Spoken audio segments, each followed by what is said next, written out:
ஹல்லேலூயா. கர்த்தர் நம்மோடு கூட பேசுவாராக. இந்த புதிய ஆண்டிலே ஏசாயா தீர்க்க தரிசன புஸ்தகம் 60ஆம் அதிகாரம் அதனுடைய 5ஆம் வசனத்தை கர்த்தர் நமக்கு வாக்குத்தத்தமாய் தந்தார். உன் இருதயம் அதிசயப்பட்டு பூரிக்கும். ஹல்லேலூயா. தனிப்பட்ட வாழ்வில் கர்த்தர் உங்களை எழும்பச் செய்வார், உங்களை பிரகாசிக்க செய்வார். உங்களை நீங்க பார்க்கும்போது மற்றவர்களுக்கு நீங்க வெளிச்சம் கொடுக்கிறவங்களாக மாற்றப்பட்டிருக்கிறது. உங்க இதயத்திற்கு அது ஒரு பூரிப்பை உண்டாக்க போகிறது. ஹல்லேலூயா. விலகி சென்ற உங்களுடைய குடும்பங்கள், உறவுகள், பிள்ளைகள் எல்லாரையும் கர்த்தர் மறுபடியும் உங்களிடத்தில் என்ன செய்வார்? கொண்டு வருவார். குடும்ப ஆசீர்வாதங்களை நீங்கள் காணும்போது உறவுகளிலே ஏற்பட்ட விரிசல்கள், பிரிவினைகள் மறுபடி ஒன்று சேர முடியுமா என்று நினைத்த அந்த எண்ணங்களை எல்லாம் கர்த்தர் மாற்றி உங்கள் கண்களுக்கு முன்பாக உங்கள் பிள்ளைகள் வளர்க்கப்படுகிறத, உங்களை விட்டு விலகி போனவங்களெல்லாம் உங்களிடத்தில் சேர்க்கப்படுகிறத உங்கள் இதயம் கண்டு நிச்சயமாய் அதிசயப்பட்டு பூரிக்கும். உங்களுடைய பொருளாதார நன்மைகள் நீங்கள் கற்பனை செய்து பார்த்திராத புதிய உச்சங்களை அடையும் போது, புதிய எல்லைகளை நீங்கள் பார்க்கும்போது, ஒரு பவுண்டரி இருக்குள்ள வேலைன்னா இதுதான், இவ்வளவுதான், வருமானம்னா இவ்வளவுதான், நம்முடைய நெட்வொர்க் இங்கே தான், இவ்வளோ ஏரியாக்குள்ள தான், இதெல்லாம் தாண்டி ஆண்டவர் உங்களை தேசிய அளவிலும், அல்லேலூயா, சர்வதேச அளவிலும் உங்களை நெட்வொர்க்கில் கனெக்ட் பண்ணும்போது உங்களுடைய பிஸ்னஸ், உங்களுடைய வேலைகளிலே வருகிற ஆசீர்வாதங்கள் உங்களை கண்டிப்பாக அதிசயப்பட்டு பூரிக்க செய்யும். அல்லேலூயா. உங்களை ஒடுக்கினவங்க, உங்களை நெருக்கினவங்க, உங்களை உபத்திரவப்படுத்தினவங்க, அவங்களாம் வலிமையானவங்களா இருந்திருக்கலாம், அதிகாரம் உள்ளவங்களா இருந்திருக்கலாம், செல்வந்தர்களா இருந்திருக்கலாம், நீங்க அவங்களுக்கு எதிர்த்து நிற்க முடியாதவங்களா இருந்திருக்கலாம். ஆனால் அப்படிப்பட்டவர்கள் எல்லாம் நீங்க ஜெயிக்கிறது அப்படிங்கிறது கனவுல கூட நடக்காத காரியம். அவங்களாம் மறுபடியும் உங்கள்கிட்ட வர்றது அப்படிங்கிறதுலாம் கூடாத காரியம் அப்படின்னு நீங்க நினைச்சிட்டு இருந்தீங்க. ஆனால் இந்த வருஷம் அவங்களெல்லாம் சரண்டர் பண்ண வைக்கும்போது, உங்கள்கிட்ட வந்து அடிபணிய செய்யும் போது, உங்க காலுக்கு கீழே கர்த்தர் அவங்களெல்லாம் கொண்டு வரும்போது அது உங்களுக்கு அதிசயமா இருக்கும். தானியேலுக்கு விரோதமாக அங்க ஒரு 120 பேர் அவனை எப்படியாவது காலி பண்ணணும்னு முயற்சி பண்ணான். புதுசா அதுக்குன்னே ஒரு சட்டம் போட்டான். அதனால தானியேல் பாதிக்கப்பட்டு கடைசியில் எங்க போயிட்டார்? சிங்க கபிக்கு போயிட்டார். ஆனா கர்த்தர் அவரை கிருபையா பாதுகாத்தார். சிங்க கபிலேருந்து வெளியில வந்தார். பார்த்தீங்களா? இப்படி வெளியில வரும்போது என்ன நடந்தது? அந்த ராஜா 120 பேர் மட்டுமா போட்டான்? அவன் முழு குடும்பத்தையும் போட்டான். ஹல்லேலூயா. அவங்க அத்தனை பேருடைய ஹோல் ஃபேமிலியை அவங்க என்ன செஞ்சிட்டாங்க? அவ்வளோ பேர் காலி. ஆகான் அப்படிங்கிற ஒரு மனுஷன் ஒரு இஸ்ரவேலில தோல்விக்கு காரணமாக இருந்தான். 36 பேர் அன்னைக்கு வெட்டுப்பட்டு மரித்து போனார்கள். 36 குடும்பங்களுக்கு கண்ணீரை வரவழைச்ச ஒரு நபர் யாரு? ஆகான். இஸ்ரவேலுக்குன்னு ஒரு மகிமை இருக்கு. அந்த மகிமையை தாழ்த்தினவன். அத்தனை பேரும் இஸ்ரவேலை பெருசா நினைச்சிட்டு இருக்கும்போது பாரு, இந்த சின்ன பட்டணத்தில் தோத்துட்டாங்கன்னு சொன்னா எவ்வளோ கேவலம். இப்படி ஒரு கேவலமான ஒரு சூழ்நிலைக்கு தள்ளினவன் இந்த ஆகான். ஆனால் அவனை ஆண்டவர் தண்டிக்கும் போது அவனை மட்டும் தண்டிக்கல, ஹோல் ஃபேமிலியும் கர்த்தர் காலி பண்ணார். மோசேக்கு எதிராக கோராகு அப்படிங்கிற ஒரு மனுஷன் எழும்பினான்.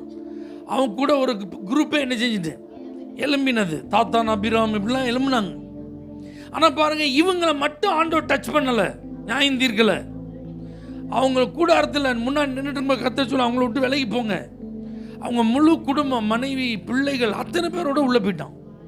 ஆமென் சொல்லுங்க பார்க்கலாம். அப்போ இந்த வருஷம் உங்கள் வாழ்க்கையில் குறுக்கிட்டு உங்கள் நன்மைகளை கெடுத்தவங்களை, உங்களை அழ வச்சவங்களை, உங்களை அலைய வச்சவங்களை, உங்களுடைய வாழ்க்கைக்கு பெரிய சேதத்தை உண்டாக்குனவங்களெல்லாம் நீங்கள் ஒன்றும் செய்ய முடியாமல் இருக்கலாம். ஆனால் கர்த்தர் இந்த வருஷம் டீல் பண்ணும்போது அவங்க குடும்பங்களே கர்த்தர் சரண்டர் பண்ணிடுவார். அல்லேலூயா. அடுத்து நமக்குன்னு ஒரு ஐடென்டிட்டி இருக்கு. கைவிடப்பட்டவன், நெகிழப்பட்டவன், மன நொந்தவன் அப்படிலாம் இருக்கு. இதெல்லாம் மாற்றி ஆண்டவர் தலைமுறை தலைமுறைக்கும் நித்திய மாட்சிமையா மாத்துறாராம். அப்ப 2023ஆம் ஆண்டு வரைக்கும் நம்முடைய குடும்பத்துக்கு ஒரு பேர் இருந்திருக்கலாம். நம்முடைய தாத்தாவால் அது வந்திருக்கலாம், அல்லது பாட்டனார் காலத்திலிருந்து அது வந்திருக்கலாம், அல்லது நம்முடைய தகப்பனார் மூலமா அந்த பேர் என்ன செஞ்சிருக்கலாம், அது நமக்கு ஒரு வேதனையாக இருக்கலாம், பரியாசமாக இருக்கலாம். இந்த யாபேஸ் பிறந்தப்ப அவனுக்கு துக்கம்னு அவங்க அம்மா வச்சுட்டு போயிட்டாங்க பேர். அது அவனுக்கு ஒரு பெரிய தொந்தரவு பார்த்தீங்களா? அல்லேலூயா. ஆனால் அவனை தலைமுறைக்கு மாட்சிமையாக கர்த்தர் மாற்றினார். அவனை பைபிள் ஆண்டவர் அறிமுகம் பண்ணும்போது யாபேஸ் தன் சகோதரர்களுக்குள்ளே கனம் பெற்றவனாக இருந்தான்னு எழுதிட்டார். அப்போ இந்த வருஷம் உங்கள் அடையாளங்களை கர்த்தர் மாற்றுவார். ஆமென். உங்கள் சூழ்நிலையை கர்த்தர் மாற்றுவார். மற்ற இனி வரக்கூடிய சந்ததிகளுக்கு, எதிர்கால தலைமுறைக்கு உங்களை நித்திய மாட்சிமையாக கர்த்தர் வைப்பார்.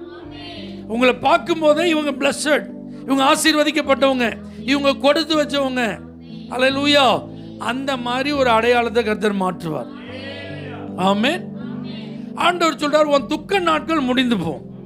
இன்னும் நான் எவ்வளோ காலம் தான் அழுதுட்டு இருக்கிறது, நீ எவ்வளோ காலம் தான் இந்த பிரச்சனையை நான் ஃபேஸ் பண்ணி நொந்து போகிறது, எவ்வளோ காலம் தான் இந்த ஒரு காரியத்தின் நிமித்தம் என் மனசு பாதிக்கப்பட்டுட்டே இருக்கும் அப்படிலாம் நீங்கள் நினச்சிருப்பீங்க. பார்த்தீங்களா? அத்தனை காரியங்களிலும் கர்த்தர் ஒரு முடிவை நினைச்சுக்கிறார். உங்கள் துக்க நாட்களுக்கு ஒரு முடிவை கர்த்தர் கொண்டு வருகிறார். ஆலயத்தை நான் மகிமைப்படுத்துவேன் அப்படின்னு ஆண்டவர் சொல்லியிருக்கிறார். ஆலயத்தை நான் சிங்காரிப்பேன் அப்படின்னு சொல்லியிருக்கிறார். என் பாத ஸ்தானத்தை நான் மகிமைப்படுத்துவேன். அப்போ இந்த ஆண்டு கர்த்தர் நம்முடைய ஆலயத்தை மகிமைப்படுத்த போகிறார். கடந்த 2023 வரைக்கும் இருந்த மகிமை காட்டிலும் இந்த வருஷம் நம்முடைய ஆலயத்தின் மகிமை ஆண்டவரால் அலங்கரிக்கப்பட போகிறது. இந்த ஆலயத்தில் கர்த்தர் தம்முடைய மகிமையை வெளிப்படுத்த போகிறார். ஆமென் சொல்லுங்க. இந்த ஊர்ல, இதை சுற்றி இருக்கிற பகுதிகளில் இங்கே ஒரு தேவனுடைய வாசஸ்தலம் இருக்கிறது. அங்கே தேவன் தன்னை வெளிப்படுத்துகிறார். அங்கே தேவனுடைய வார்த்தை வெளிப்படுகிறது. அங்கே தேவனுடைய வல்லமை வெளிப்படுகிறது. அங்கே அநேக அற்புதங்கள் நடக்கிறது என்று கர்த்தர் தம்முடைய நாமத்தை நம்முடைய ஆலயத்தில் மகிமைப்படுத்த போகிறார். அல்லேலூயா. ஆலயத்தை கட்டுறதுக்கான எல்லா பொருட்கள் ஆண்டவர் அதில் எழுதி வச்சிருக்கிறார். நிறைய கொண்டு வந்து நான் சேர்த்து சிங்காரி பண்ணிருக்கார். அப்போ இந்த ஆண்டு கர்த்தர் நிச்சயமாக நம்முடைய ஆலயத்தை விரிவாக்கம் பண்ண உதவி செய்வார். ஆலயத்தினுடைய எக்ஸ்டென்ஷன் ஒர்க்கை மிக நேர்த்தியாக செய்வதற்கான வழிகளை கர்த்தர் திறப்பார். அதற்கு என்னென்ன தேவையோ அதெல்லாம் கர்த்தர் கொண்டு வந்து சேர்ப்பார். அவருடைய பாதஸ்தானம் நிச்சயமா இந்த வருடம் மகிமைப்படுத்தப்பட போகிறார். அல்லேலூயா.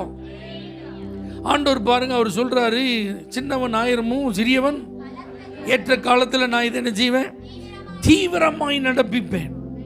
சீக்கிரமா அப்படிங்கிறதுக்கும் தீவிரமா அப்படிங்கிறதுக்கு என்ன இருக்கு, வித்தியாசம் இருக்கு. தீவிரமான வேகமா. அல்லேலூயா. சீக்கிரமா அப்படின்னா இப்போ இல்லைனாலும் பிறவை என்ன செய்யலாம். இப்போ என்ன அவ்வளோ அவசரமா பிறவை பார்த்துக்கிட்டு சொல்லிட்டு அதை செய்வாங்க பார்த்தீங்களா?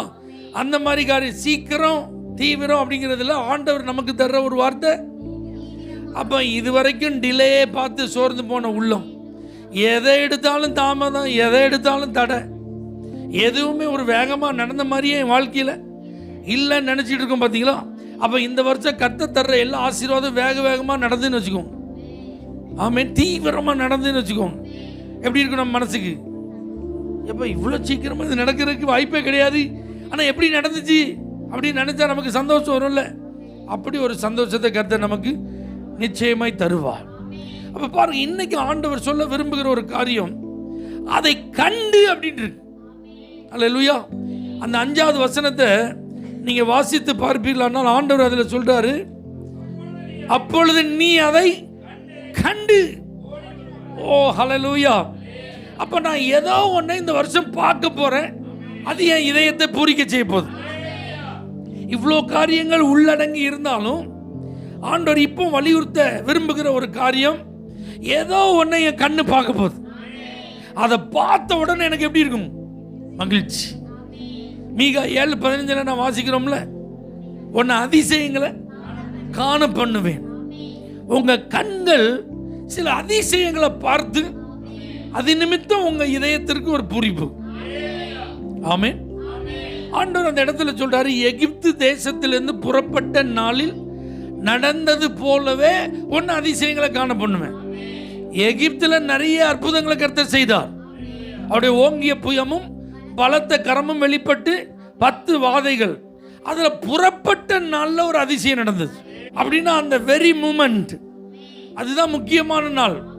பைபிளை நீங்க வாசிங்கன்னா, கர்த்தர் அவர்களை புறப்பட பண்ணின அந்த நல்ல நாளிலே இஸ்ரவேலர்கள் எல்லாம் அணி அணியா செஞ்சாங்களாம், எகிப்திலிருந்து கிளம்பி போனாங்கன்று. 430 வருஷம் முடிஞ்ச உடனே அப்போ உங்களுக்குன்னு குறிக்கப்பட்ட நாள் வந்துட்டுன்னா அற்புதம் தான்.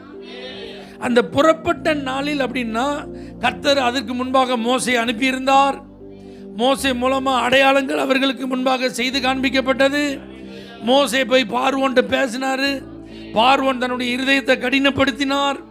ஆகவே பார்வோனுக்கு முன்பாக கர்த்தர் தம்முடைய வல்லமையை என்ன செய்தார்? பல விதங்களில் வெளிப்படுத்தினார். அப்போல்லாம் விடுதலை இல்லை, அப்போல்லாம் என்ன செய்யல, நன்மை கிடைக்கல. ஆனால் அந்த குறிப்பிட்ட நாளில் அந்த பஸ்காவை ஆசரித்து அவங்க கிளம்பி போனாங்க பார்த்தீங்களா? அன்னைக்கு இஸ்ரவேலுக்கும் எகிப்தியருக்கும் ஒரு பெரிய வித்தியாசம் உண்டாயிருந்தது. இஸ்ரவேலர்களுடைய வீட்டில் கொண்டாட்டம் இருந்துச்சு, எகிப்தியருடைய வீட்டில் அழுகுறலும் புலம்பல் இருந்துச்சு. அப்போ எகிப்திலிருந்து புறப்பட்ட நாளில் என்ன நடந்ததுன்னா, இஸ்ரவேலருக்கு விடுதலை. நுகம் அவர்கள் கழுத்திலிருந்து இறக்கி வைக்கப்பட்டது. ஆமீன். அவர்கள் இடுப்புகளிலிருந்து வருத்தமான பாரம் இறக்கி வைக்கப்பட்டது. மனுஷர்கள் அவர்கள் தலையின் மேல் நடந்து போன அனுபவங்களுக்கு ஒரு முடிவு உண்டானது. அவர்கள் எந்த அளவுக்கு ஒடுக்கப்பட்டாங்களோ அந்த ஒடுக்கத்திற்கு ஒரு ஃபுல் ஸ்டாப். அவங்க எந்த அளவுக்கு நெருக்கப்பட்டாங்களோ அந்த நெருக்கத்திற்கு ஒரு முடிவு. அவங்க எந்த அளவுக்கு அடிமைகளாய் கொடுமைப்படுத்தப்பட்டார்களோ அதற்கு ஒரு முற்றுப்புள்ளி. அல்லேலூயா. எந்த அளவுக்கு இவர்களுடைய சுதந்திரங்கள் பறிக்கப்பட்டிருந்ததோ அதுக்கெல்லாம் ஆண்டவர் ஒரு விடிவை கொடுத்தார். இனி இஸ்ரவேலர்கள் அடிமை அல்ல. இனி இஸ்ரவேலர்கள் எகிப்தில் இருக்க வேண்டியவர்கள் அல்ல. இனி இஸ்ரவேலர்களுடைய பிரயாணம் துவங்க ஆரம்பித்து விட்டது. இனி எகிப்தியரும் இஸ்ரவேலரும் ஒன்று கிடையாது. அல்லேலூயா. எகிப்தியருடைய கண்களிலே கர்த்தர் தயவை கொடுத்த நாள். இதுவரைக்கும் அவங்கள பார்த்தாலே கட்டு கட்டுன்னு நிற்பான். இதுவரைக்கும் இஸ்ரவேலரை பார்த்தாலே அவனுக்கு டென்ஷன் ஆகும். இதுவரைக்கும் இஸ்ரவேலை பார்த்தாலே அவன் கொஞ்சம் கூட மனசுல இரக்கமே வராது. இஸ்ரவேலுக்கு எகிப்தியன் ஒரு நாளும் தயவு என்ன செய்ய மாட்டான், காட்டவே மாட்டான். ஆனால் எகிப்திலிருந்து புறப்பட்ட நாளில் எகிப்தியர் கண்களிலே தயவு. அல்லேலூயா. அப்ப யாரு உங்களை கொடுமை, உங்களை வேதனைப்படுத்தி கஷ்டப்படுத்தினாங்களோ அவங்க கண்களில் உங்களுக்கு என்ன கிடைக்கும்? அது ஒரு அதிசயம் தானே. எப்பா இவன் மனசுல ஈரம் இருக்கா, அல்லேலூயா, இவன் மனசுல இறக்கம் இருக்கா அப்படி நமக்கு ஆச்சரியமா இருக்கு பார்த்தீங்களா? அந்த மாதிரி ஆச்சரியத்தை நீங்க காண்பீர்கள். அல்லேலூயா. ஆமென் சொல்லுங்க பார்க்கலாம். அவங்க தயவு பாராட்டினதுனால அவங்கள்ட்ட இருக்கிற அத்தனை ஆபரணங்களையும் இவங்க கேட்டு வாங்கும்போது என்ன செஞ்சாங்க? கொடுத்தாங்க. அல்லேலூயா. ஆனால் அன்னைக்கு பாருங்க, அவங்க கேட்ட உடனே கேட்டதையும் கொடுத்தாங்க, கேட்காமையும் கொடுத்துட்டான். அல்லேலூயா. என்ன நீ இந்த மாலையை மட்டும் கேட்கனா, இப்போ புதுசாக வாங்கின இன்னொரு மாலை இருக்கு, அந்த டிசைன் ரொம்ப நல்லா இருக்கு, அதையும் போட்டுட்டு போ. அல்லேலூயா. அப்படி எக்ஸ்ட்ராலாம் என்ன செஞ்சாங்க? இதான் எகிப்து தேசத்திலேருந்து புறப்பட்ட நாளில் நடந்த அதிசயம். அதை இந்த கண்கள் கண்டது போல உங்கள் உள்ளம் பூரிக்கணும்னா சில அதிசயங்களை கர்த்தர் காண்பிக்க போகிறார். அல்லேலூயா. இந்த பொக்கிஷத்தெல்லாம் ஓப்பன் பண்ணி காட்டுறதே அபூர்வம், அப்படிதானா? அந்த பொக்கிஷத்தையே உங்கள் கையில் கொடுத்துட்டாங்கன்னா எப்படி இருக்கும்? அதிசயமாக இருக்குமா இருக்காதா? அல்லேலூயா. பீரோல் சாவியை பூட்டி எங்கே வச்சுருப்பாங்க? எங்கே போனாலும் கையில் வச்சுருப்பாங்க, தூங்கினாலும் கையில் வச்சுருப்பாங்க. பார்த்துருக்கீங்களா? சில யார்கிட்ட என்ன செய்ய மாட்டாங்க. அதில் ஒரு செயின் மாதிரி போட்டு கிணின்னு ஒரு சத்தம் கேட்டால் டப்புன்னு வச்சுருவாங்க. மெதுவாலாம் என்ன செய்ய முடியாது, எடுக்க முடியாது, உருவ முடியாது. ஆனால் இப்போ எல்லாத்தையும் கொத்து சாவியோடு உங்கள் கையில் கொடுத்துட்டாங்கன்னு வச்சுக்கோங்களேன். எப்பா அல்லேலூயா. அந்த மாதிரி அனுபவம் உங்களுக்கு சந்தோஷத்தை தருமா தராதா? அப்படிப்பட்ட ஆசீர்வாதத்தெல்லாம் கர்த்தர் காண்பதற்கு என்ன செய்வார்? இப்போ பாருங்க, ஆண்டவர் இந்த வருஷத்தில் சில காரியங்களை உங்கள் கண்கள் காண அவர் செய்யும்போது நிச்சயமாக உங்களால் வார்த்தைகளால் அதை என்ன செய்ய முடியாது. இப்போ நீங்கள் கொஞ்சம் யோசிச்சு பாரு, 100 வயசில் ஆபிரகாம் ஈசாக்க பார்க்க முடியும். 100 years ஓல்டு மேன் ஒரு நியூ பார்ன் பேபியை இப்படி கையில் வச்சு பார்க்க. இது வாக்குத்தத்தத்தின் நிறைவேறுதல், இது உடன்படிக்கை. ஆண்டவர் அவன்கிட்ட சத்தியம் பண்ணியிருக்கிறார். ஆணையிடுவதற்கு தன்னிலும் பெரியவர் ஒருவரும் இல்லைன்னு சொல்லி தன் பேரிலே சத்தியம் பண்ணி அதை நிறைவேற்றுறார். இந்த ஆபிரகாமுக்கு வெள்ளி பொண்ணு நிறைய இருக்கு. இந்த ஆபிரகாமுக்கு ஆடு மாடு கழுதை குதிரை ஒட்டகம் நிறைய இருக்கு. அந்த ஆபிரகாமுக்கு வேலைக்காரங்க வேலைக்காரிங்க நிறைய பேர் இருக்காங்க. அல்லேலூயா. இந்த ஆபிரகாம் கண்களை ஏறெடுத்து பார்க்கும்போது 3 புருஷர்களை பார்த்தான். அதுல ஒருத்தர் தேவன், இயேசு கிறிஸ்துவின் வெளிப்பாடு. 2 பேர் ஏஞ்சல்ஸ். அவங்களுக்கு சாப்பாடு கொடுத்துருக்கான். அவங்கள வீட்டில் கூப்பிட்டு என்ன செஞ்சிருக்கான்? உபசரிச்சிருக்கான். ஆபிரகாமும் ஆண்டவரும் நேரடியாக ஃபேஸ் பண்ணி பேசியிருக்காங்க. சோதம் குமர பட்டணத்தை ஆண்டவர் அழிக்கிறதுக்கு அவர் வந்திருக்கும் போது நேராக நின்று நினைச்சிக்கிறான். அப்புறம் இப்படி நிறைய மனதை மகிழ செய்யக்கூடிய நிறைய அனுபவங்கள் அவன் லைஃப்ல உண்டு. அல்லேலூயா. யாருக்கும் கிடைக்காத சில அபூர்வமான ஆசீர்வாதங்கள் அவனுக்கு உண்டு. மகிமையின் தேவனை தரிசிக்கிறதுலாம் சாதாரணமான காரியமா இல்லை. ஆனா இப்போ ஒரு காரியத்தை பார்க்கலாம். அல்லேலூயா. 100வது வயசுல எப்படி இருக்கு? ஈசாக்க தன்னுடைய கையில ஏந்தி இந்த ஆபிரகாமின் கண்கள் அந்த ஈசாக்கின் கண்ணை பார்க்கும்போது எப்படி இருந்திருக்கும்? அதான் பூரிப்பு. லைஃப்ல நீங்க நிறைய உயரங்களை பார்த்திருக்கலாம், வாழ்க்கையில நிறைய ஆசீர்வாதங்களை நீங்க அனுபவிச்சிருக்கலாம். ஆனா ஒரு பர்டிகுலர் பிளஸிங்கை கத்த தரும்போது, ஒரு குறிப்பிட்ட வாக்குத்தத்தம் உங்க வாழ்க்கையில நிறைவேறி அதை உங்க கண்ணு பார்க்கும்போது அதுதான் ஆசீர்வாதம். ஒரு ஆமென் சொல்லுங்க பார்க்கலாம். ஹல்லேலூயா. ஈசாக்கு 100 மடங்கு பலனை பார்க்கணும். எத்தனை மடங்கு? 100-fold blessings. இது சான்ஸே கிடையாது. ஈசாக்கு சும்மா சாதாரண ஆளா? அவங்க அப்பா பெரிய பணக்காரன். அல்லேலூயா. ஈசாக்கு கர்த்தர் என்ன செஞ்சிருக்கிறார்? அவனையும் பெரிய ஆசீர்வாதத்துக்கெல்லாம் சொந்தக்காரனா மாற்றி இருக்கிறார். ஆமென் சொல்லுங்க பார்க்கலாம். ஈசாக்கினுடைய வாழ்க்கையில் எத்தனையோ நிறைய நன்மைகளெல்லாம் என்ன செஞ்சிருக்கு? கிடைச்சிருக்கு. ஈசாக்கு நிறைய வெளிப்பாடுகள்லாம் உண்டு. ஆமென் சொல்லுங்க. ஆனால் இப்போ தன்னுடைய வாழ்க்கையில் ஏசேக்கை பார்க்கும்போதோ, சித்னாவை பார்க்கும்போதோ, ரெகோபத்தை பார்க்கும்போதோ அவனுக்கு இப்படிப்பட்ட பூரிப்பு கிடையாது. ஆனால் பஞ்ச காலத்தில் கர்த்தர் சொன்ன இடத்துல தங்கி இருந்து விதைச்சதுனால அவனுக்கு இப்போ எத்தனை மடங்கு கிடைச்சிருக்கு? இதுதான் பூரிப்புக்கு காரணம். அப்போ சான்ஸே இல்லை. இதில் எனக்கு என்னுடைய கைகளின் கிரியைகளுக்கு கிடைக்கும் பலன் அதெல்லாம் இவ்வளோதான் அப்படின்னா நியதி, நியமம், வழக்கம் இதெல்லாம் பவுண்டரி என்ன செய்ய தாண்டாது. ஆனால் 100 மடங்கு அதில் நீங்கள் பார்த்தவங்க உள்ள சந்தோஷப்படுமா படாதான்? ஈசாக்கு கண்ணு பார்த்தது மாதிரி ஆண்டவர் 100 மடங்கு. அல்லேலூயா. 100வது வயதில் பிள்ளையை பார்த்து அவன் அதிசயப்பட்டு பூரித்தது போல 100 மடங்கு பலனை பார்த்து ஈசாக்கு என்ன செய்யறான்? பூரிக்கிறான். யாக்கோபு கண்ணு ஒரு அதிசயத்தை பார்க்கு. யாக்கோபு தூதர்களின் சேனையெல்லாம் பார்த்தவன். வீட்டை விட்டு தனிமையாக ஓடி போகும்போது அப்படியே தூங்கிட்டு இருக்கும்போது பரலோகத்துக்கும் பூமிக்கும் ஏணிகள் வைக்கப்பட்டிருக்கிறதையும் தேவதூதர்கள் ஏறுறதையும் இறங்குறதையும் பார்த்தவன்.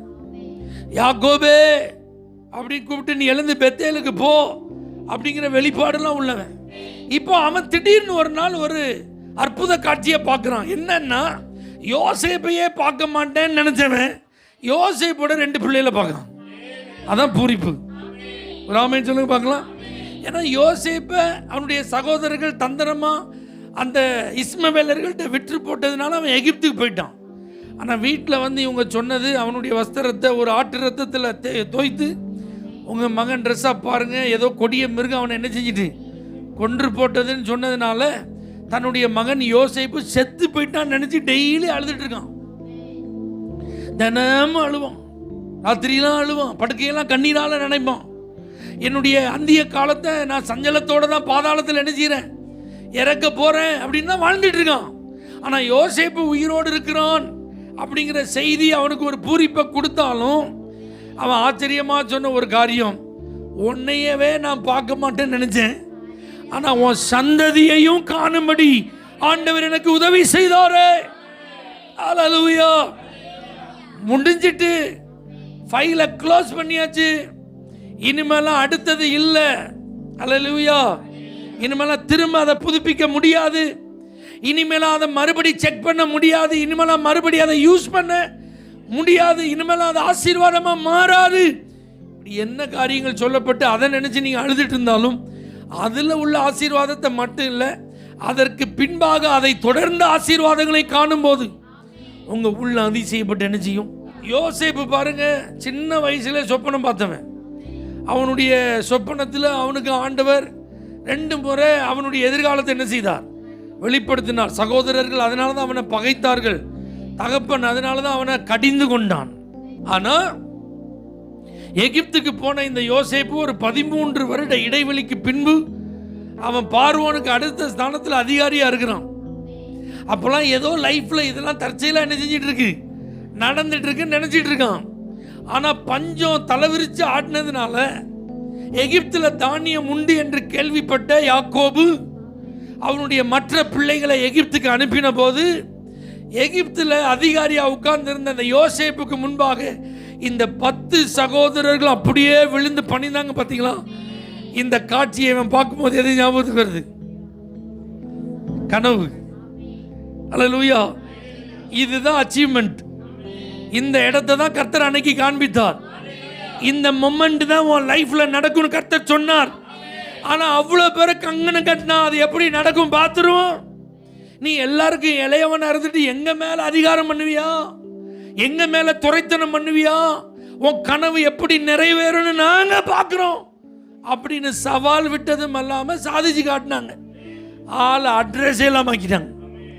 அல்லேலூயா. இடத்தையே ஷிஃப்ட் பண்ணி விட்டான், தூக்கி அடிச்சுட்டானுங்க. அல்லேலூயா. ஆனா அவன் இருக்கிற இடத்துல இவங்க காலில் போய் விழுவாங்க. இவங்க கனவுல கூட நினைச்சிக்கல, ஆனா இவங்க காலில் விழுவாங்கன்னு அவன் ஏற்கனவே கனவுல பார்த்துருக்கான். அது இப்ப நிறைவேறுது. பார்த்தீங்களா? அந்த காட்சியை பார்க்கும்போது கண்டு அதை காணும் போது இருதயத்தில் கர்த்தர் சொன்ன அந்த சொப்பனம், கர்த்தர் கொடுத்த அந்த தரிசனம், இதை மாதிரி ஆண்டவர் உங்களுக்கு சில வெளிப்பாடுகளை கொடுத்து, சில வார்த்தைகளை கொடுத்து, சில திட்டமான தீர்க்கமான அந்த வசனங்களெல்லாம் கொடுத்து அதை நிறைவேற்றும் போது அந்த நிறைவேறுதலை காணும் உங்களுடைய இதயம் அதிசயப்பட்டு சொல்லுங்க, கண்டிப்பா புரியும். என் சத்துருக்களில் நான் சரி கட்டுதலை காண்பேன். அப்ப இன்னைக்கு சத்துருக்கள் கொக்கரிக்கலாம். அல்லேலூயா. அவங்க நமக்கு விரோதமா என்ன செய்யலாம்? பாளையம் இறங்கலாம். நம்மை சுற்றிலும் அவங்க முற்றுகை என்ன செய்யலாம்?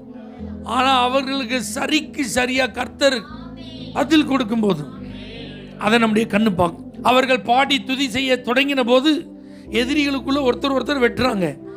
இவங்க அப்படியே பார்க்க, இந்த யுத்தம் உங்களுடையது அல்ல, இது கர்த்தருடையதுன்னு அவர் சொன்னாரு. ஆனா இது எப்படி நடக்கும்னு தெரியாதுன்னு நினைச்சிட்டு இருந்த இவர்களுடைய கண்கள் அவர்களுக்குள்ளே சண்டை நடக்கிறத பார்க்குறான், அவர்களுக்குள்ளே மடிந்து போறதை பார்க்காங்க. அப்ப இது இதயத்திற்கு மகிழ்ச்சி தானே? இது இதயத்திற்கு சந்தோஷம் தானே? ஆமா. நீங்க உங்களுக்கு விரோதமா எழும்பினவங்கள நீங்க போய் ஒத்தைக்கு என்ன செய்ய வேண்டாம், பார்க்க வேண்டாம். நீயா நானான்னு போட்டு பார்ப்போன்னு என்ன செய்ய வேண்டாம், சொல்ல வேண்டாம். உன்கிட்ட இருக்கிற சக்தி பெருசா, என்கிட்ட இருக்கிற சக்தி பெருசான்னு அவர்கிட்ட போய் நம்ம மசில் பவர்லாம் என்ன செய்ய வேண்டாம். நீங்க கத்தரை மட்டும் நோக்கி பாருங்க. அவர்கள் விழுந்து போகிறத உங்க கண்ணு பார்க்கும், அவர்கள் வீழ்ச்சி அடைகிறத உங்க கண்ணு பார்க்கும், அவர்கள் தோல்வி அடைகிறத உங்க கண்ணு பார்க்கும், அவர்கள் மொத்தத்திலே உங்க எல்லைக்குள்ள வர முடியாத அளவுக்கு துரத்தப்படுறத உங்க கண்ணு அதெல்லாம் பார்க்கும்போது உங்க இதயம் செங்கடல் பிளக்கிறத பார்த்த இஸ்ரவேலர்களுக்கு பூரிப்பா இருந்திருக்காது. கடல் எங்கேயாவது பிளக்குமா? அது வெட்டாந்தரையில் பாதை மாதிரி உண்டாகுமா? இதெல்லாம் கண்ணு என்ன செய்யுது? பார்க்குது. ஆமென் சொல்லுங்க. இதை மாதிரி ஒரு காரியத்தை கர்த்தர் செய்வார். உங்களை பிளாக் பண்ணிட்டு இருக்கிற தடையை கர்த்தர் ஓப்பன் பண்ணுவார். பார்த்தீங்களா? இந்த தடைலாம் ஓப்பனே ஆகாதுன்னு நினச்சிட்டு இருந்திருப்போம். ஆனால் அது ஓப்பன் ஆகிறதையும் அதன் வழியாக நம்ம கடந்து போகிறதையும் நம்முடைய கண்கள் காணும்போது நம்முடைய இருதயம் அதிசயப்பட்டு பூரிக்கும். அல்லேலூயா. மன்னா அப்படின்னு ஒன்று கர்த்தர் கொடுத்தார். பார்த்தீங்களா? அதை கண்ணு பார்த்தது. அதை காலையில் 7 மணி சூரியனுக்கு அப்புறம் வெளிச்சத்துக்கு அப்புறம் பார்த்தா என்ன செய்யாது? இருக்காது. அது அந்த பனி விழும்போது சேர்ந்து என்ன செய்யும்? அப்போ இது தூதர்களின் அப்பம். அதை ஆண்டவர் அவங்களுக்கு கொடுத்து அவங்கள போஷித்து அந்த 40 வருஷம் வழி நடத்தினார். அதனால அந்த மன்னாவை பார்க்கும்போதெல்லாம் அவங்களுக்கு எப்படி இருக்கும்? சந்தோஷம்தான். ஆமென் சொல்லுங்க. ஏன்னா இது யார்கிட்ட வருது? அப்போ ஒவ்வொரு நாளும் உங்களுக்கு வேண்டிய வார்த்தையை கர்த்தர் தரும்போது உங்க உள்ளத்துக்கு சந்தோஷம். நல்லா புரிஞ்சுக்கோங்க. டெய்லி ஒரு வேர்டை வாங்கிடணும். கர்த்தருடைய வார்த்தையை ஆண்டவர்கிட்ட வாங்கிடணும். காலையிலே அதிகாலையிலே ஆண்டவர் பேசுகிற அந்த வார்த்தையை வாங்கிடணும். பைபிள் எடுத்து வாசித்து கர்த்தர் உங்களுக்கு இன்னைக்கு தருகிற ரேமா வேர்ட், அந்த மன்னாவை நீங்கள் உடனே உட்கொள்ளணும். அதுதான் உங்களுக்கு ஆகாரம், அதுதான் உங்களுக்கு பலன். உங்கள் ஆவிக்குரிய மனிதனுடைய வளர்ச்சிக்கு அதுதான் காரணம். அப்போ இதுவரைக்கும் இப்படி அனுபவமே இல்லை எனக்கு. பைபிளை ஏதோ வாசிச்சிருக்கேன், ஆனால் கர்த்தர் தான் எனக்கு பேசுகிறாரு, இந்த வார்த்தையை தான் தர்றாருன்னு எனக்கு. ஆனால் இந்த நாளிலிருந்து டெய்லி ஒரு வேர்டை கர்த்தர் தருவார், டெய்லி மன்னாவை தருவார். நீங்கள் கேட்டு நீங்கள் பெற்றுக்கொள்ள அதிகாலையில் என்ன செய்யுங்க? எழும்பி வேதத்தை எடுத்து ஆண்டவர் சமூகத்தில் வாசிங்க. அன்னைக்கு வாசிக்கிற வேத பகுதியிலிருந்து உங்களோடு கூட கர்த்தர் பேசுவார். அப்படி கர்த்தர் பேசுற அந்த வார்த்தை உங்க இதயத்தை மகிழச் செய்யும். அல்லேலூயா. 2 படகுகள் நிரம்ப மீனை பார்த்தோன்னே பேதுருக்கு எப்படி இருந்துச்சு? பிரமிப்பா இருந்துச்சு. ஏன்னா நம்ம பல வருஷமா மீன் என்ன செஞ்சுட்டு இருக்கோம், பிடிச்சிருக்கோம். ஒரு போட்டை நினைக்கிறதே பெரிய விஷயம். ஆனால் இப்போ ஏசப்பா வந்து சொன்னதுனால எத்தனை போட்டு? அல்லேலூயா. அப்போ ஏசப்பாவுடைய வார்த்தைக்கு நீங்கள் கீழ்ப்படிஞ்சு நடந்துட்டு தான் இருக்கீங்க. ஆனால் இந்த வருஷம் கீழ்ப்படியும் போது நீங்கள் பிரமிக்கத்தக்கதாக சில காரியங்களை பார்ப்பீங்க. அல்லேலூயா. மரித்து 4 நாள் கழித்து லாசரு வெளியில் வர்ற பார்த்த சகோதரிகள் கண் எப்படி இருந்தது? மடி இது என்னது, நான் நாரும் சொல்லிட்டு இருக்கேன், இவர் என் தம்பியை உயிரோட எழுப்பிட்டாரு. அல்லேலூயா. அப்போ இதெல்லாம் கண்கள் கண்டு நம்முடைய இதயம் பூரிக்கும் அனுபவங்கள்.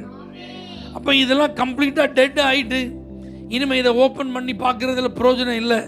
இதை குறித்து எதிர்பார்ப்போட நம்பிக்கையோடு இருப்பது ஞானமான செயல் அல்ல. நினச்சிட்டு இருக்கிறதுலாம் ஆண்டவர் உங்கள் கண்களுக்கான சில அற்புதங்களை செய்வார். அப்படி அற்புதங்கள் நடக்கும்போது உங்கள் இருதயம் என்ன செய்யும்? 5 அப்போ 2 மீன் தான் இருக்குது. சாப்பிட உட்காந்துருக்கிற புருஷர்கள் மட்டும் 5000 பேர். 5000 பேர் சாப்பிட்டதையும் கண்ணு பார்த்துட்டே இருக்கு. சாப்பிட்டு மீதமாக 12 கூடைகள் நிரப்புறதையும் கண்ணு பார்த்துட்டே. இது அதிசயமா இல்லையா? இந்த வருஷம் கர்த்தர் அப்படிப்பட்ட சில அற்புதங்களை உங்கள் வாழ்க்கையில் செய்வார். இவ்வளோ பேருக்கு நான் எப்படி சமாளிக்கிறது? இவ்வளோ பெரிய தேவையை நான் எப்படி சந்திக்கிறது? இதுக்கெல்லாம் யார் எனக்கு சப்போர்ட் பண்ணுவா? எங்கேயுமே இல்லையா, ஒன்றுமே இல்லையா, கொஞ்சம் தானே இருக்கிறது இவ்வளோ. அந்த இருக்கிற இவ்வளவை, அந்த இருக்கிற கொஞ்சத்தை இந்த வருஷம் கர்த்தர் ஆசீர்வதித்து அதை பெருக பண்ணும்போது அதில் நிறைவும் உண்டாகிறத மாத்திரமல்ல, அதில் திருப்தி அடைகிறதையும் அதில் மீதம் எடுக்கிறதையும் நீங்கள் பார்க்கும்போது உங்கள் இருதயம் கண்டு அதிசயப்பட்டு. அல்லேலூயா. சிமியோன் அப்படிங்கிற ஒரு வயதான நபர் இயேசு கிறிஸ்துவ குழந்தையா கையில் ஏந்தி பார்க்குறாரு. உம்முடைய இரட்சணியத்தை என் கண்கள் இப்பொழுது உம்முடைய அடியனை சமாதானத்தோடு. ஏன்னா அவர் வயசில் உள்ளவங்களும் ஆள்கள் போயிட்டாங்க. அவர் வயசில் இப்போ யாருமே உயிரோடு, அவர் சமகாலத்தில் வாழ்ந்த பெரியவங்களாம் இப்போ இல்லை, இவர் மட்டும்தான் இருக்கார். ஏன்னா இவருடைய கண்கள் இந்த இயேசு என்ன செய்யணும், அதை பார்க்குற வரைக்கும் இவர் என்ன செய்ய மாட்டார், மரித்து போக மாட்டார். ஆமென் சொல்லுங்க பார்க்கலாம். அப்போ சில ஆசீர்வாதங்களை இந்த வருஷத்தில் நீங்கள் பார்க்கறதுக்கு வச்சிருந்தா இந்த வருஷத்தில் நீங்கள் பார்த்துருவீங்க. எந்த மாதத்தில் கர்த்தர் உங்களுக்கு பார்க்கணும்னு அனுக்கிரகம் பண்ணுறாரோ அந்த மாதத்தில் நீங்கள் பார்ப்பீங்க. எந்த வாரம் எந்த நாளில் அது உங்களுக்கு குறிக்கப்படுகிறதோ அந்த நாளில் உங்கள் கண்கள் காணும். அதற்காகவே வெயிட் பண்ணிட்டு இருக்கிற உங்கள் கண்கள் காண கர்த்தர் நிச்சயமாய். அல்லேலூயா. இயேசுவை பார்க்கணும்னு தான் நினைச்சான் சகையு. ஆனால் இயேசு என் பேரை சொல்லி கூப்பிடுவார்னு அவனுக்கு தெரியாது. என் கூட அவர் நடந்து வர்றதை நான் பக்கத்துலேருந்து பார்ப்பேன் அப்படின்னு அவனுக்கு தெரியாது. என் வீட்டில் தான் அவர் வந்து நான் போட்டிருக்கிற சோஃபாவில் உட்கார போகிறாரு அப்படிங்கிறது அவனுக்கு என்ன செய்யாது. ஆனால் அவன் கண்கள் இதெல்லாம் கண்டது. இயேசு பேரை சொல்லி கூப்பிடுறத அவன் கண்ணு பார்த்துச்சு. ஆமேன். அவன் கீழே இறங்கி நடந்து வரும்போது ஆமேன் சொல்லுங்க, சிருஷ்டிகரின் கால்கள் இந்த சகைவரோடு கூட என்ன செய்து சேர்ந்து நடந்து போகுது. அல்லேலூயா. இந்த வானாதி வானங்களுக்கு கொள்ளாத தேவாதி தேவன் ஒரு பாவியான மனுஷன் சகையிட்ட சம்பாஷணை பண்ணிட்டு போறாரு. இதெல்லாம் என் கனவுல கூட நடக்கும். நான் என்ன செய்யல, அப்படிலாம் நடந்தது பார்த்தீங்களா? இந்த மாதிரி சில காரியங்கள் நடக்கும்போது அதை உங்க கண்கள் கண்டு உங்க இருதயம் அதிசயப்பட்டு. அப்ப இப்ப நமக்கு என்ன தேவை? நம்ம கண்ணு பார்க்கணும். அப்ப இந்த கண்ணை என்ன செய்யணும்? ஆண்டவர்கிட்ட சொல்லி என் கண்களை திறந்தருளும் ஆண்டவரே, இந்த அதிசயங்களெல்லாம் பார்க்கறதுக்கு என் கண்களை டெய்லி ஜெபம் பண்ணுங்க. சங்கீதத்தில் வாசிக்கிறோம், உங்களுடைய வேதத்தில் உள்ள அதிசயங்களை பார்க்கும்படிக்கு. இந்த பைபிளை நீங்கள் வாசிக்கும் போதே உங்கள் உள்ள மகிழும்.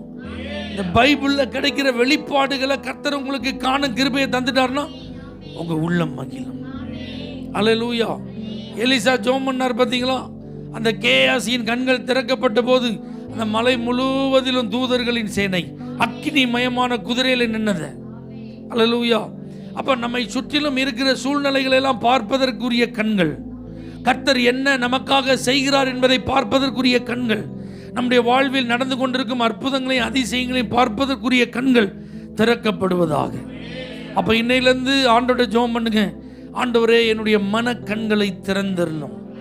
நீங்க செய்யும் அதிசயங்களை அற்புதங்களை காண்பதற்கு ஆமேன் எனக்கு என்ன செய்யுங்க, பாக்கியத்தை தாரும். என்னுடைய புறக்கண்களால் அந்த அதிசயங்களை காணவும் எனக்கு கிருபைத்தார். மனக்கண்ணும் திறக்கட்டும், இந்த புறக்கண்ணும் பார்க்கட்டும். அல்லேலூயா. இந்த வெளியில இருக்கிற கண்ணும் ஆண்டவர் செய்கிற அற்புதத்தில் என்ன செய்யட்டும், பார்க்கட்டும். இதற்காக தினந்தோறும் நீங்க ஜெபியுங்கள். கண்டிப்பா ஆண்டவர் செய்கிற அந்த காரியங்களை கண்டு உங்க இருதயம் அதிசயப்பட்டு பூரிக்கும். எல்லார் கண்களையும் மூடி கர்த்தரை நாம் ஸ்தோத்திரம் பண்ணுவோம். சரீரத்தில் நீங்க தந்திருக்கிற கண்களையும் திறந்தரலும், என்னுடைய மன கண்களை நீர் திறந்தரலும். இவைகளிலே நீர் செய்கிறதான அதிசயமான காரியங்களை நான் பார்க்க ஆண்டவரே எனக்கு நீ கிருபை தாரும். உன் கண்ணு கெட்டதா இருந்தா பார்க்க முடியாதுன்னு ஆண்டவர் சொல்றாரு. என் கண்ணை சுத்தம் பண்ணிருங்கப்பா சொல்லுங்க. இருதயம் தான் மனக்கண்ணுக்கு காரணம். என் இருதயத்தை சுத்தமாக்கிருங்க ஆண்டவரே, கழுவி சுத்தமாக்கிருங்க ஆண்டவரே. எந்த அசுத்த பார்வைகள் எனக்கு இருக்கக்கூடாது ஆண்டவரே, எந்த அசுத்த நினைவுகளும் சிந்தைகள் எனக்குள்ள இருக்கக்கூடாது. உம்முடைய மகிமையை காண, உம்முடைய வல்லமையை காண, உம்முடைய கிரியைகளை காண, உம்முடைய அற்புதங்களை காண எங்களை சுத்திகரியும் ஆண்டவரே. எங்கள் கண்களை சுத்திகரியும் ஆண்டவரே, எங்கள் இருதயத்தை சுத்திகரியும் ஆண்டவரே. எங்களை நாங்கள் அர்ப்பணிக்கிறோம். இதையெல்லாம் பார்த்து எங்கள் இருதயங்கள் அதிசயப்பட்டு பூரிப்பதாக இயேசுவின் நாமத்தில் பிதாவே. For prayer contact Pastor J. Kumar, El Shaddai Ministries, 9500252586, Surandai.